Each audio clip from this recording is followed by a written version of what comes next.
ग्राम जी गुजरे तो जनता बड़ी परेशान है, ये बचाओ। मेरा लिफाफा ले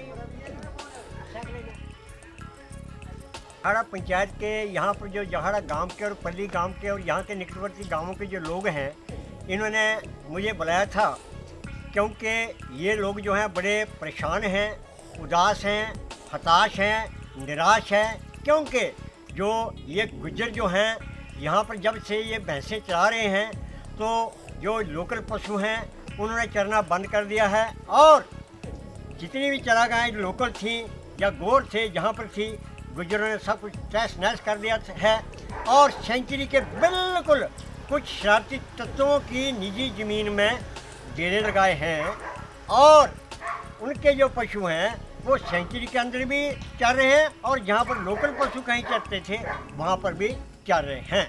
तो इस विषय में मैं ये कहना चाहता हूँ कि पिछले साल 6 अक्टूबर यानी कि 2023 को हिमाचल प्रदेश हाई कोर्ट ने गुज्जरों के मामले में जो वन्य जीव के बड़े बड़े अधिकारी हैं और जिलाधीश कांगड़ा और उनके निचले अधिकारियों यानी एसडीएम ज्वाली, एसडीएम डेरा और एसडीएम फतेहपुर और डीएसपी ज्वाली और डीएसपी डेरा और उनके नीचे जितने भी अधिकारी हैं उनको ये आदेश दिया था कि जब भी गुज्जरों के मामले में जनता आपके समक्ष जो है अगर नोटिस लाएगी, आपके नोटिस में लाएगी कि ये यहाँ पर आए हैं और यहाँ पर ये अत्याचार कर रहे हैं तो आपको कार्रवाई करनी होगी।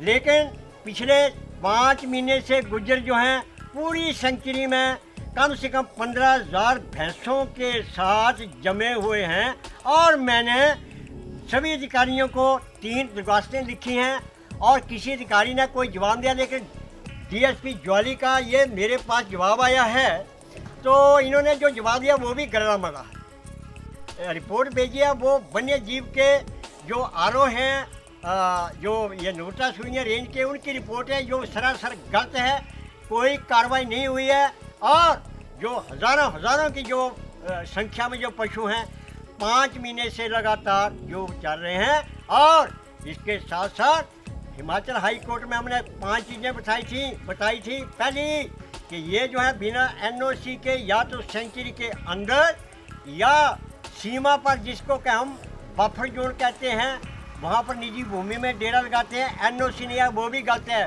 उसके बाद ये अपने पशुओं को या तो उसमें ये पौंग सेंचुरी के अंदर या फिर निजी चरगाहों में चराते हैं, जिस वजह से जो स्थानीय पशु हैं वो या तो बीमार रुग्ण हो जाते हैं या फिर चरते ही नहीं हैं। ये कहूँगा कि ये गुज्जर और ये अवैध खेती करने वाले ये जो बाहुबली हैं, जो माफिया हैं, ये एक ही थैली के चट्टे बैठे हैं क्योंकि इनको बड़े बड़े लोगों का जो है आशीर्वाद प्राप्त है, प्रशासन का आशीर्वाद प्राप्त है। बहुत तंग हो गए साड़ी जो मैं ही है जहाँ गाई न उनकी डंडा मारी के घर की भेज दिया।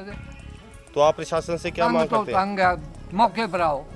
मेरा योगदान ये है कि जो भी गुज्जर हैं बगैर परमिशन के तो ना तो जाना चाहिए और ना ही से बाहर इस एरिया में रहने चाहिए।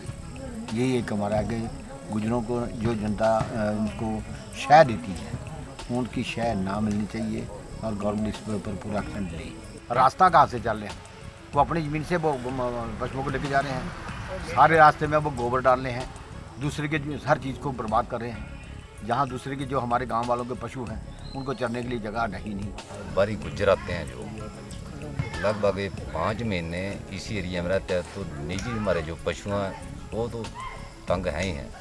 बाकी जो बेसहारा गौधन है वो भी इनके आने से उनको चरने की कोई जगह नहीं मिलती है और वो ऊपर गांव की तरफ आते हैं, लोगों की फसल को नुकसान करते हैं। तो हमारी तो प्रशासन से अपील है कि इनका जो इधर आने ना दिया जाए और इन पे पूर्ण रोक दिया जाए और जो पौंग सेंचुरी का बफर जोन है इसके आसपास जो डेरे लगाते हैं उनके ऊपर लग नहीं सकते। लगभग इस बार तो टोटली इन्होंने 5 महीने वाइल्ड लाइफ एरिया में ही पशु चराए हैं।